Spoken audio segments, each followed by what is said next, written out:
अजय एक छोटे से गांव रामनगर में अपने माता पिता के साथ रहता था। उसके पिता रामलाल एक गरीब किसान थे जो अपने बेटे के उज्जवल भविष्य के लिए दिन रात मेहनत करते थे।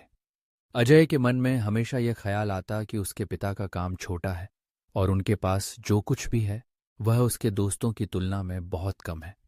उसके दोस्त शहरों में रहते थे, उनके पिता बड़े ऑफिसों में काम करते थे और उनकी जिंदगी आरामदायक थी। इस तुलना ने अजय को अपने पिता की मेहनत से शर्मिंदा कर दिया। एक दिन गुस्से में आकर उसने अपने पिता से कहा, पापा, आप हमेशा खेतों में काम करते रहते हैं। अगर आपके पास अच्छी नौकरी होती तो हम भी अमीर होते।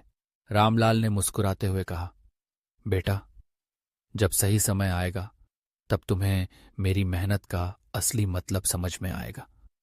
अजय ने उस समय उनकी बात को हल्के में लिया, लेकिन कुछ सालों बाद जब वह शहर में नौकरी के लिए गया तब उसे असली कठिनाइयों का सामना करना पड़ा।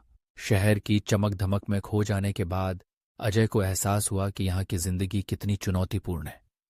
एक दिन जब उसे तेज बुखार हुआ तब उसे अपने पिता की याद आई। उसने सोचा कि कैसे रामलाल ने बिना किसी शिकायत के कठिनाइयों का सामना किया और परिवार का पालन पोषण किया। अजय को अपनी गलती का एहसास हुआ। उसने अपने पिता से गले लगकर कहा, पापा, अब मैं आपकी मेहनत का महत्व समझ गया हूं। मुझे गर्व है कि मैं एक किसान का बेटा हूं। रामलाल की आंखों में खुशी के आंसू थे। इस अनुभव ने अजय को सिखाया कि माता पिता की मेहनत और त्याग को कभी हल्के में नहीं लेना चाहिए। हमें हमेशा उनके संघर्षों की कद्र करनी चाहिए और उनका सम्मान करना चाहिए।